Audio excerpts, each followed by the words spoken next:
అమ్మవారు అందుకే ఆ తల్లి ఈ నాలుగిటికి కూడా హ్మ్, ఇచ్చే తల్లి. పరాపసంతి నాద స్వరూపం కాబట్టి సృష్టి కూడా ఢమరుకం, ఢమరుకం శివుడి యొక్క ఢమరుకం నుంచి వచ్చింది నాదం. ఏమ్మా? అంటే పరాశూన్యమే ఢమరుకం. ఢమరుకంలో ఏముంటుంది? ఖాళీ స్థలమేగా. ఆ ఖాళీ అనే యొక్క ఖాళీ స్థలము ఏమీ లేని దాంట్లో నుంచి శబ్దం వస్తోంది స్వామి.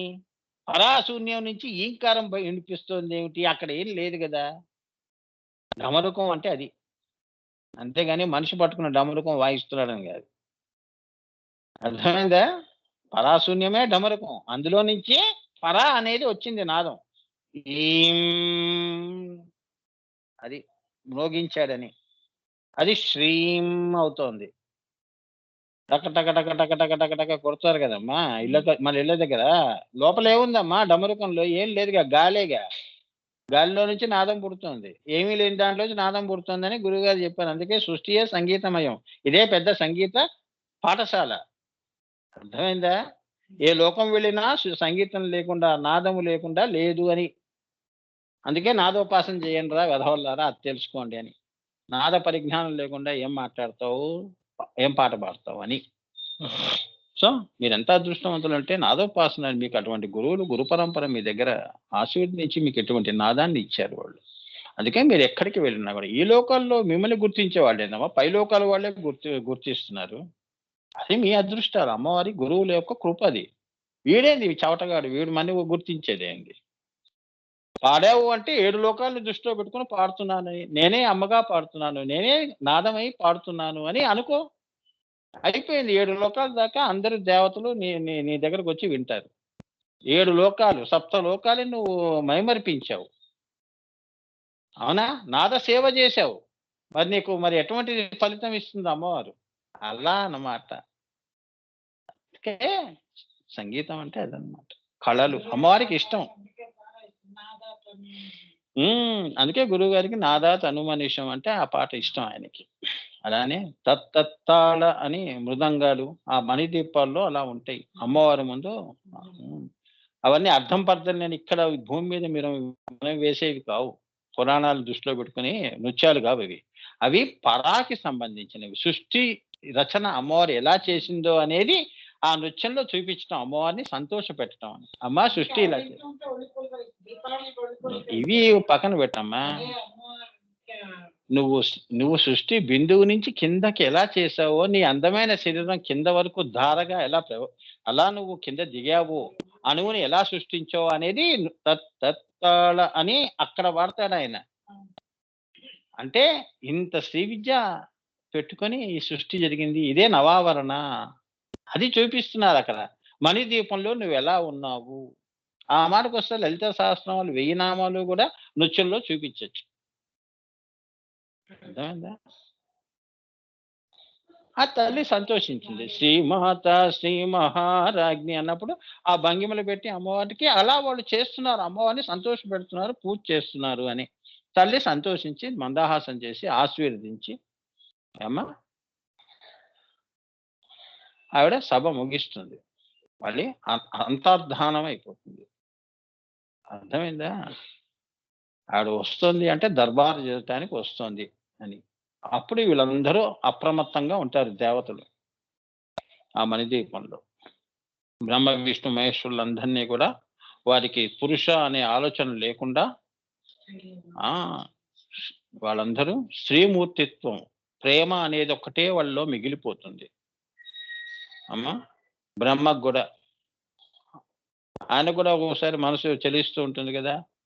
తాను పుట్టించిన ఆ! దాని మీదే మనసు చెలిస్తూ ఉంటుంది. అటువంటివన్నీ అంటే బ్రహ్మకే తప్పలేదు. ఇక నువ్వు నేను ఎంత? అందుకే అది తీసేసి నిన్నంతా గూడా ఏం చేసేస్తుంది? తన రూపంలో ఉన్నవి ఆ గుణాన్ని పెంచేస్తుంది. ఆ! అక్కడికి వెళ్ళంగానే నీకు ఆ దృష్టి ఉండదు. ఆ సౌందర్యం జూసి, అమ్మవారి సౌందర్యం జూసి. తల్లి భావనే వస్తుంది. అననమాట. అర్థమైందా? ఇదే రహస్యం జాగ్రత్తగా పెట్టుకోండి మనసులో. ఏమ్మా? సో, ఆమె జగద్ధాత్రి. ఆ కారణం చేత వాణి అని కూడా ఆమెని అనవచ్చు. ఆమె వాణి, వాక్కు. ఈ పరాపశ్యంతి మధ్యమ లేకుండా నువ్వు వాక్యం మాట్లాడతావమ్మా? అభావము, భావము ఈ 2 లేకుండా ఆ! మధ్యమ, అక్షరం లేకుండా నీ నోట్లోంచి వైఖరి ఎలా వస్తుంది? పాట ఎలా పాడతావు? అని ఆ తల్లి ఈ 4కి గూడా ఆ తల్లి షోడశి మంత్రమునకు అధిష్టాత్రి కాబట్టి ఆమె వాణి. ఈం శ్రీం క్లీం ఓం షోడశి ఆమె. ఈ 4 వాణులు పరాపశ్యంతి మధ్యమ వైఖరి అనే 4 వాణులు రూపమే అమ్మవారు. నాదాహ తనుమనిశం అని అప్పుడు ఆ పాట ఆ మహానుభావుడు పాడాడు. నువ్వు నాదతనువు నాయనా అని. నువ్వు తలుచుకుంటే ఇదిగో నా కళ్ళ ముందు ఈశ్వరుడిగా నాదా తనుమనిశం. ఈ నవావరణ శ్రీచక్రమే నువ్వు నాయనా. ఈ శివలింగమే నీవు. పరాపశ్యంతి మధ్యమ ఈ నాదమే స్థూలముగా వస్తే నువ్వు కనిపిస్తున్నావు నాయనా. ఈ భౌతికమైన దృష్టితో చూస్తున్నాను నిన్ను. అర్థమైందా? మూడో కన్నుతో చూసేది పరాపశ్యంతి మధ్యమ. అందుకే మన ప్రేమని ఒకడు గుర్తించలేదు అంటే అది పక్కవాడు ఏంటంటే అయ్యో నా యొక్క మంచితనం తెలుసుకోలేకపోయాలని నువ్వు బాధపడకు. వాడు అంతవరకు ఎదగలేదనుకోవాలి. నీ మాట వరకే నిన్ను అర్థం చేసుకున్నాడు. మనసు వరకు అర్థం చేసుకోలేదు అని. పశ్యంతిలో వాడు మధ్యమాలో వాడు నువ్వేంటో తెలియలేదు. నీ విలువేంటో తెలియలేదు. పశ్యంతిలో తెలియలేదు. అబ్బా! భావంలో గూడా మూలాధారంలో భావాలు ఇంత అందంగా ఉంటాయా ఈమెలో అనేది గూడా తెలుసుకోని వాళ్ళు మాట వరకే పెట్టుకొని బంధం మాట అనుకుంటూ విడిపోతూ ఉంటారు. ఇదే సృష్టి. చాలా అందుకే గురువు ఎప్పుడు నాదస్వరూపం కాబట్టి నీ ఆత్మతోనే పెట్టుకుంటాడమ్మా. ఎప్పుడు గూడా నీ ఆత్మతో బంధం పెట్టుకుంటాడు. త్రికోణాంతర దీపికగా నాద రూపంలో కూర్చొని ఉంటాడు. అందుకే గురు బ్రహ్మం, గురు విష్ణుం, గురు సాక్షాత్ పరబ్రహ్మ. ఏమ్మా? సో ఈ 4గా కలిగినటువంటి షోడశీ మంత్రమునకు ఆమె అధిష్టాత్రి. ఆ తల్లి నీ మీద దయ చూపిస్తే ఈ 4 కూడా చక్కగా ఇదే సప్తస్వరాలని నీ జీవితం సప్తస్వరాలు ఈ 7 చక్రాలని కూడా చక్కగా సవరిస్తుంది. వీణ వాయించడం అంటే సామాన్యమైన విషయం కాదు. అన్నీ సరి చేసుకుంటారుగా తీగలు. చేసుకోవాలా లేదా? సాకి సా పలకాలి. అక్కడ రీ పలికితే ఎలా? ఒకసారి సా కాస్త తీగలు లూజ్‌గా ఉందనుకో, అది నువ్వు టైట్ చేయలేదనుకో పలకదు. అపశృతులొస్తాయి. అందుకే ఆ సవరించే తల్లివి నువ్వు. నాదానివి. అర్థమైందా? నాదం సవరించబడితే అప్పుడు అక్షరం అంత అందంగా వస్తుందని. సరిగమ పదనిస అనేది పలుకుతావు. ఏమ్మా? సో, నీ షట్‌చక్రాలు గూడా అలా సవరించబడతాయి. సో, మూలాధారంలో అంటే అభావంలో, భావంలో, మధ్యమాలో, వైఖరిలో గూడా నీ మాట అంత తియ్యగా ఉంటుంది. కొందరు మాట్లాడినప్పుడు మంత్రముగ్ధులుగా వింటూ ఉంటారు. అలా అలా ఉండిపోతాం అంతే. అందుకే నాదానికి శిశుర్వేత్తి, పశుర్వేత్తి, వేత్తి వేత్తి రసఫణి అన్నారు. మనుషులే కాదు పశువులు గూడా మరి శ్రీకృష్ణుడి యొక్క వేణుగానం ఎలా ఉంటుంది? అవునా? పక్షులు అన్నము తీసుకొచ్చి పిల్లలకి పెడదాం అనుకున్నది కూడా మర్చిపోతే ఆ వేణుగానంలో పడిపోతుందట. పుష్పములన్నీ కూడా తేనంతా కూడా ఎవ్వరూ ప్రయత్నం లేకుండా కారిపోతుందోయ్. మకరందం అంతా కారిపోతోంది అని. అది కృష్ణుడి గొప్పతనం. అవతార పురుషుడు నాదస్వరూపుడు. వేణుగానం ఆ వేణుగానానికి ఆయన యొక్క మీరా గాని, రాధ గాని వాళ్ళందరూ గూడా ఆయనలో లీనమైపోయారట. వారి గుర్తింపే మర్చిపోయారని.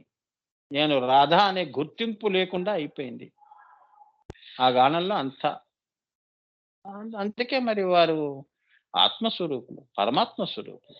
రాధ అంటే ప్రకృతి. అది రాధ అంటే ప్రకృతి అంటే కృష్ణుడు. అదే చెప్తాడు కృష్ణుడు. నేను ఇంత గొప్పగా గానం చేశాను అంటే అందులో ఉన్న శక్తి స్వరూపిణి రాధా శక్తి. మొన్ననే రాధాష్టమి ఏదో అయిందమ్మా. ఆ తల్లిని గుర్తు చేసుకొని చెప్తున్నాను. ఆమెను కూడా గుర్తు చేసుకోవాలి కదమ్మా ఆ తల్లి. ఆమె అమ్మవారు. నువ్వు ఉన్నావు కాబట్టి నేను ఇంత గొప్పగా ఉన్నాను. భార్య గొప్పగా ఉంటే భర్త అంత గొప్పగా. అందుకే ప్రతి విజయం వెనక మగాడు విజయం వెనక భార్య ఉంటుంది. లేదు అంటే పాపం కుప్పకూలిపోతాడు. అంతేగా? సో ఇక్కడ నువ్వున్నావు. మన ఇద్దరి కలయికయే ఈ అందము అని ఈ వేణుగానంలో ఉన్న అందము, నా గానంలో ఉన్న అందము, సౌందర్యము అదే ఆరాధన. అదే ఆరాధన చేసింది రాధ. అంతేగాని వ్యక్తిత్వంగా చూడకూడదు అని. ఏమ్మా? సమిష్టిగా చూసింది అని. సృష్టికి పురుషుడివి నువ్వే. నీలో నేను దాగి ఉన్నాను. నీ వెనక ఉన్నాను. అందుకే ఇప్పుడు గూడా మన భార్య భర్త వెనకేగా ఆడది నడిచేది, ముందు నడుస్తుందా? చేతులు ఊపుకుంటూ. ఏమ్మా? అందుకే నేను దృశ్యాదృశ్యంగా ఉంటాను అని. అదే శివ పార్వతులు అంటే. వాక్కు అర్థంగా ఉంటాను. మన ఇద్దరి కలయికలో అక్షరం పుడుతుంది. అదే పిల్లలు. అదే భాష, మాటలు, ఊహలు, ఆలోచనలన్నీ గూడా పిల్లల రూపంలో, మాటల రూపంలో బయటికొస్తాయి అని. ఇంత ఉంది సంగీతం. ఇంత జాగ్రత్తగా అర్థం జేసుకోవాలి. హ్మ్. సో, అదే షోడశి మంత్రమునకు అధిష్టాత్రి అని. ఈ షోడశి మంత్రం పరాపశ్యంతి మధ్యమ వైఖరి ఏదైతే ఉందో, ఐం క్లీం సౌ, సౌ క్లీం ఐం పంచదశలు ఏవైతే ఉన్నాయో, ఇన్ని దశలుగా సృష్టి చేశావు. జాగ్రత్త, స్వప్న, సుషుప్తి, తురియ. మళ్ళీ 4 అంతస్తులుగా జాగ్రత్త, జాగ్రత్త, జాగ్రత్త, స్వప్న, జాగ్రత్త ఆ! ఎంబ్రాయిడరీ ఎలా చేస్తాం? పువ్వులు ఉట్టి పువ్వు కొట్టేస్తామా? అందులో ఇంకా చాలా ఉంటాయి. ఆకులు, ఆ! జాగ్రత్తలో 4 దశలుంటాయి. మనుషులకి అలా ఉంటేనే వాళ్ళు షోడశి స్థితికి రాగలుస్తారు. జాగ్రత్త, స్వప్న, సుషుప్తి. తర్వాత తురియ. తురియాలో మళ్ళీ 4. ఆ 4 దాటితే గాని నువ్వు పరాలోకి రాలేవు. మూడో కన్ను పైకి రాలేవు. రాజరాజేశ్వరి స్థితి అందుకోలేవు. ఆ! అందుకే ఆడి దగ్గర ఆగిపోతావు. అక్కడ నీ గురువు ఆఖరిగా నీకు దర్శనం చేసి, నీకు పైకి వెళ్ళేవన్నీ గూడా నీకు ఆశీర్వాదంలోనే ఇచ్చి పంపిస్తాడు. సమన, ఉన్మన అవన్నీ దాటుతావు. దాటి సహస్రార కమలం, కర్ణిక, కర్ణిక పైన మళ్ళీ అమ్మవారి బ్రహ్మకచ్చం, రాజరాజేశ్వరి స్థితి, దాని అవతల మళ్ళీ త్రిసుమారా చక్రం. ఇప్పుడు అదే బ్రహ్మలో లోకాలోక, ధ్రువలోక రేపు చెప్తానులే అమ్మ. అది ధ్రువలోకం. ఆ ధ్రువలోకం దాటిన తర్వాత వచ్చేది ఈ నిర్వికల్ప సమాధి పరాశూన్యం. అక్కడ అక్కడ అమ్మవారు ఉంటుంది. ఆవిడ వెనకే ఆవిడే అందులోనే అక్కడ ఉంటుంది. ఆమె వేరు, పరాశూన్యం వేరని గాదు. ఆ పరాశూన్య రూపంలోనే ఆ లలిత ఉంటుంది. సృష్టి ఉన్నంత వరకు. మళ్ళీ ఆవిడ మళ్ళీ అదృశ్యం అయిపోతుంది పరాశూన్యంలో. అదనమాట. అది ఎవరికీ తెలియని రహస్యం. రాసిన అర్చన ప్రీత. మీరు పూజ చేస్తేనే అమ్మవారు సంతోషిస్తుంది. మేము చేస్తే సంతోషించదు. చక్కగా చేసుకోండి. మీరందరూ సువాసనులందరూ అదృష్టవంతులు. మీరే దేవతలు. ఇప్పుడున్నవాళ్ళు. ఎవరైతే ఉన్నారో ఏమ్మా? రోజు రెగ్యులర్‌గా వింటున్న వాళ్ళందరూ అమ్మవారు ఆ! వాళ్ళకి ఆశీర్వదిస్తుందమ్మా. ఆ! మీ పనులు కాలేదని అవన్నీ వదులుకొని వచ్చినా గూడా నువ్వు వెళ్ళంగానే అయిపోతాయి. నీకెందుకే నేను చూసుకుంటాను కూర్చో అంటే. ఆ! నేను గూడా చూడండి నాకు ఉంటాయి. కానీ ఏంటంటే నేను పట్టించుకోను. ముందు మనకి ఇది ముఖ్యం. ఇప్పుడు 6వ నామం కవన. కవన అంటే ఏంటి? కదంబ వనవాసినిలో కవన. కవనం. అంటే కవనము అంటే బ్రహ్మ యొక్క సృష్టి అని ఒక అర్థం. కవనం. ఆయన సృష్టి ఎలా చేసింది? బ్రహ్మాండి రూపంలో అమ్మవారి సృష్టి ఎలా చేసింది? కవనము అంటే కవిత్వము రాయటం. కవనము. కవితా పాటలము అంటారు గదా! అందరూ కవులే. కానీ అక్షర రూపంలో తీసుకొచ్చిన వాళ్ళు, అందంగా తీసుకొచ్చిన వాళ్ళు కవి. అమ్మవారు కవులకే కవి. ఇంత గొప్ప రచన, సృష్టి రచన చేసింది. నవావరణ రచన చేసింది. బిందువు నుంచి ఇంత గొప్ప సృష్టి స్థూలంలో తీసుకొచ్చింది. అది చూసి కవిత్వాలు రాసేవాళ్ళు కవులు. మరి ఆవిడనేమంటారు? కవనము, బ్రహ్మ. నీ యొక్క కవిత్వానికి ఆ తల్లి ఆమె. నీ మంచి మంచి భావాలకి, ఊహలకి ఆమె వస్తువు చూపించుకుంటూ తానే వస్తువుగా ఉండు నీలో అంత మంచి మంచి ఊహల్ని పుట్టిస్తోంది. అవునా? నాదా తను మనిషం అని నువ్వు అన్నావు అంటే, ఆ వస్తువు ఉంది కాబట్టి నువ్వు నువ్వు కవివయ్యావు. నేను కవులకే కవి. ఆమె కవి, మహాకవి. ఆమె రచన వేరు. ఏమ్మా? నీది ఆధారంతో కూడుకున్న కవిత్వం. నాది నిరాధారంతో కూడుకున్న కవిత్వం అని చెప్తున్నారిక్కడ. కవన అంటే అది. ఆమె దృశ్యాదృశ్యాన్ని రచించింది. ఎవరో చూడండి. అవునా? కవనము అంటే కవిత్వము రాయటం అని సామాన్య అర్థం. కానీ సృష్టి అనే మహాకావ్యాన్ని రచించడానికి సంకల్పించి తన శక్తితో నిత్య నిరంతరము ఆ సృష్టిని కొనసాగిస్తున్న జగన్మాత కాబట్టి ఆమె కవన అయింది. ఆమె రాసిన కవిత్వం అక్కడికి సరిపోలేదు. ఎప్పుడూ కొత్తగా అని ఇప్పుడు చెప్పానే. నువ్వు రోజు రోజుకి కొత్తదనం చూస్తున్నావే. ఈ రచన చేసిందే ఏమంటున్నాడు? ఆ! కవన అంటే సృష్టి అనే మహాకావ్యం రాయటం అంటే అవునా? గురువుగారు మన గురించే చెప్పుకుందాంలే అమ్మ ఒకరి గురించి ఎందుకు? గురువుగారు శ్రీ విద్యా రత్నమాల రాశారు అంటే, ఆ తల్లి సృష్టిని గురించి చెప్పాడు అంటే అది గొప్ప కావ్యమైంది, కవిత్వం అయింది. పాటలు పాడాడు అంటే అమ్మవారు ఉంది కాబట్టి నువ్వు పాడగలిచావు. ఆసువుగా. ఆ తల్లి కృప. అంత మంచి మంచి పదాలు నీతో పలికించింది. అమ్మ మన పరంపర శిష్యులు రాస్తున్నారుగా. ఎంత బాగా వాళ్ళకి రాస్తున్నారు చూడండి. వాళ్ళు చెప్తారు. పెద్ద పెద్ద పదాలు. అవునా? అదనమాట. సో, ఈ కవిత్వానికి గూడా ఆమె మాతృక. నీ ఊహలకి, ఆలోచనలకి, సౌందర్యానికి, మనసు సౌందర్యానికి గూడా నీ భావాల్ని బట్టి నీ మనసు అంత అందంగా ఉంటుంది. మనసు అంత అందంగా ఉంది అంటే నీ రూపం గూడా అంతే అందంగా చూస్తారందరూ అని. అర్థమైందా?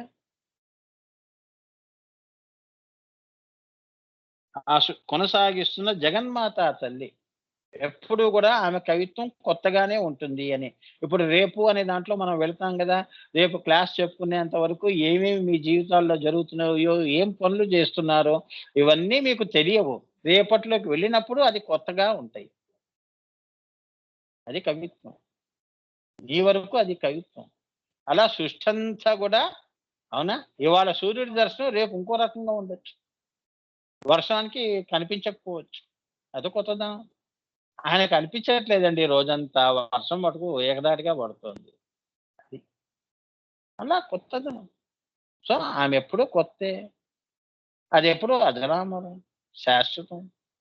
సత్ చిత్ ఆనంద అది. ఆ కవిత్వం వింటే సత్తు తెలుసుకుంటాం. చిత్తు కూడా ఆనందిస్తుంది. అంతే కదా! కొన్ని కవిత్వాలు మనం చదివినప్పుడు ఒక మంచి పాట పాడుతున్నాడు. ఎంత మంచి సాహిత్యం అండి కవిత్వం అని అంటాడు. ఆ సినిమా అయిపోంగానే ఓ 1 ఇయర్ కాంగానే మర్చిపోతాడు. కానీ అమ్మవారిది అలా కాదు. మరుపు అనేది ఉండదు. ఎప్పుడూ కూడా సృష్టి మారుతూనే ఉంటుంది. నీ ఊహలు మారుతాయి. నీ జీవితాలు మారుతాయి. అన్నీ గూడా నూతనంగా ఉంటాయి నాయనా అని. దత్తోహం సోహం శివోహం శ్రీమాత్రే నమః గురు కృపా హి కేవలం మాతృ కృపా హి కేవలం.